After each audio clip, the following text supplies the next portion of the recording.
Imagina uma rainha, joias, perfume, olhos pintados, uma janela aberta, lá embaixo poeira, cascos, gritos e de repente silêncio. Cães. Cães na porta do palácio. Parece cena de filme? É Bíblia pura.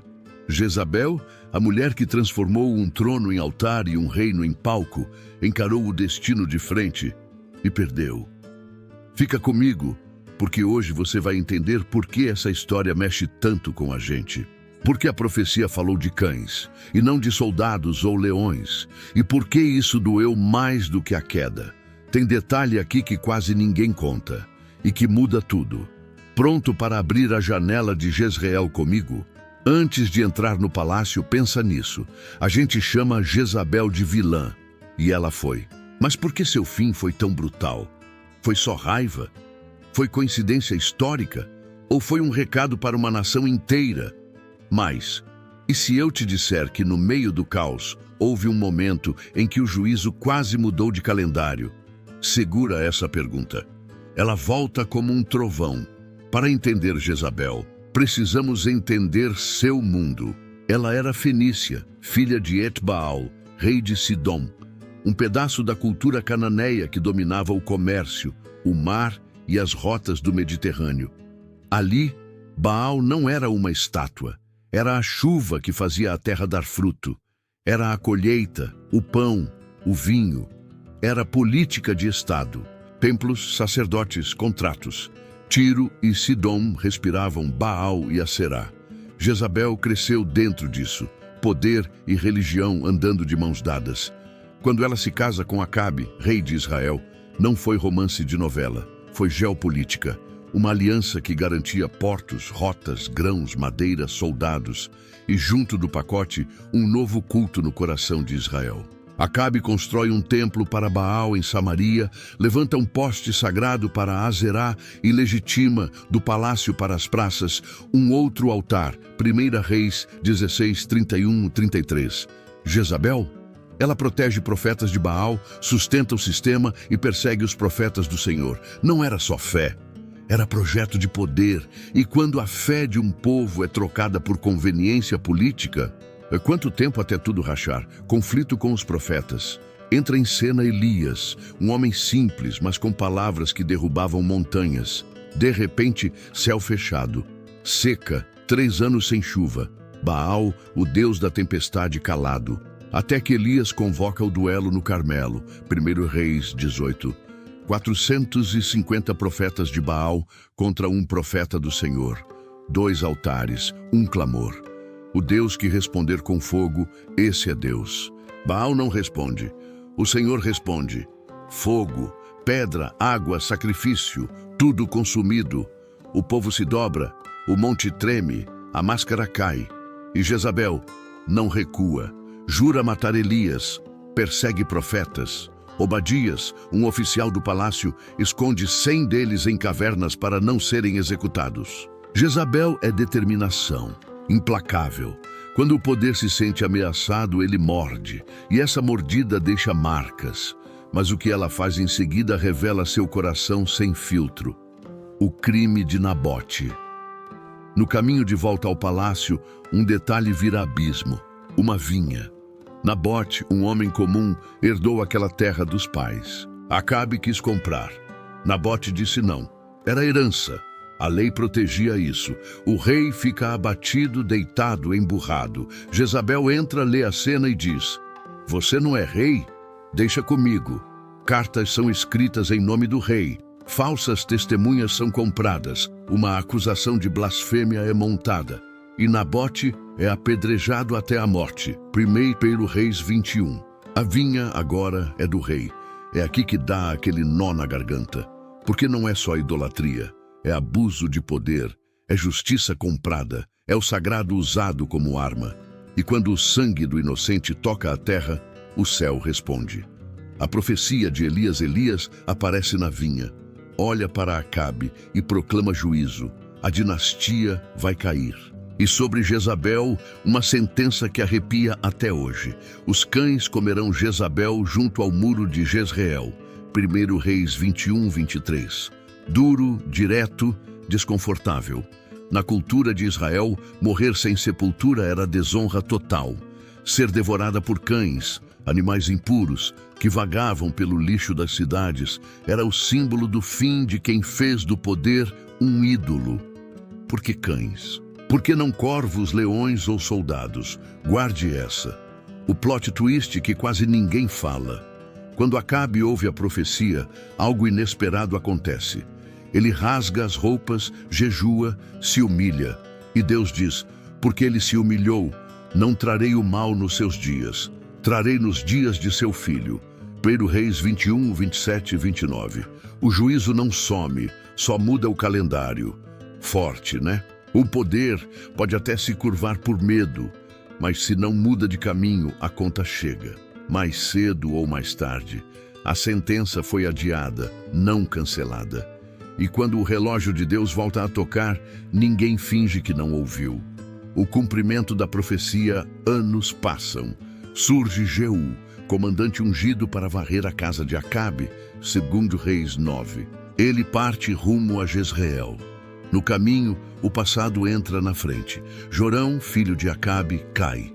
A notícia corre até o palácio. Jezabel sabe e faz o que sabe fazer. Se prepara, pinta os olhos, arruma o cabelo, veste sua autoridade, vai para a janela. Ali, onde a cidade vê, ela fala. Chama Jeú de Zimri, lembrando um antigo conspirador que matou o rei, 2 Reis 9:31. Uma provocação, uma tentativa de virar a opinião pública, um último ato político. Jeú olha para cima e pergunta, quem está comigo? 2 ou 3 eunucos, servos do palácio, aparecem, e ao sinal de Jeú, eles a empurram. Jezabel cai, o corpo encontra o chão, o cavalo passa, poeira, silêncio. Jeú entra, come, bebe, depois manda sepultar a filha de rei. Quando procuram, não encontram quase nada. Restos, mãos, crânio, pés, o resto os cães levaram. Exatamente como a profecia, 2 Reis 9:30-37. Uma das mortes mais gráficas da Bíblia. Um fim sem funeral, sem honra, sem estátua. Agora a pergunta prometida, por que cães? Porque naquele mundo, cães rondavam o lixo, varriam o que não servia. Era um sinal de impureza. Morrer e ser entregue a eles significava: a sua história, do jeito que você escreveu, não merece memória honrosa. Foi um recado público, um outdoor moral, para que Israel entendesse que a idolatria não é só outra fé. É um sistema que devora gente, torce leis, mata nabotes. E o fim de Jezabel encena isso diante da cidade. E se eu te disser que até quem executa o juízo pode continuar cego? A verdade não contada, análise que abre os olhos, Jezabel não foi condenada por ser mulher. Foi condenada por suas escolhas, manipulação, perseguição, sangue inocente. Ao longo dos séculos, Jezabel virou rótulo para a mulher sedutora e perversa, um arquétipo poderoso, mas perigoso quando usado para demonizar mulheres em geral. O problema não é a feminilidade, é o abuso de poder, é confundir trono com altar, é usar o sagrado para silenciar a consciência. A pintura dos olhos no dia da morte pode ter sido vaidade, mas também foi estratégia, teatro político. Uma última tentativa de controlar a narrativa. Ela sabia jogar com imagem, mas imagem não segura a verdade por muito tempo. E quanto a Jeú, ele extermina Baal de Israel, sim, mas não larga os bezerros de ouro que Jeroboão havia instituído. 2 Reis 10, 28-31. Moral da história. Até quem faz justiça em uma área pode continuar idólatra em outra. O mal se recicla quando a raiz não é arrancada. Isso dói, mas liberta, porque nos lembra que nenhum líder humano é salvador. Justiça de verdade vem de Deus. E se Jezabel não fosse só um nome, mas um padrão que insiste em voltar? Séculos depois, em Apocalipse 2:20, Jezabel reaparece como símbolo. A influência que seduz por dentro ensina a misturar o que é santo com o que é conveniente e acalma a culpa com perfume e palavras doces. Não é sobre a mesma pessoa, mas sobre a mesma lógica, a mesma mentira com outra maquiagem. Idolatria não é só ajoelhar diante de uma imagem. É colocar qualquer coisa no lugar de Deus. Controle, fama, dinheiro, poder, aprovação. Jezabel fez isso com o estado inteiro. A vinha de Nabote lembra que existem limites sagrados. Quem invade o que é do outro, em nome de poder, planta juízo na própria porta. O atraso do juízo não é perdão automático, é chance de arrependimento. Se não há mudança, o relógio toca. Sempre. Cães na história significam vergonha pública. O que foi construído em segredo foi desmontado diante de todos. Aqui está o coração da mensagem. A profecia se cumpriu porque Deus confronta sistemas que matam a verdade. Jezabel semeou idolatria, perseguiu profetas, corrompeu a justiça e colheu desonra. Sua queda da janela, seu corpo sem honra, os cães em Jezreel. Tudo isso não é sadismo divino, é sinal, é recado. É Deus dizendo a um povo: eu escuto o clamor do inocente, eu não chamo mal de bem. Eu não esqueço a vinha de Nabote. E agora, a pergunta que não dá para evitar. Qual é a sua Jezreel? Em que janelas você está tentando controlar a narrativa com maquiagem, status, frases bonitas? Qual é a sua vinha?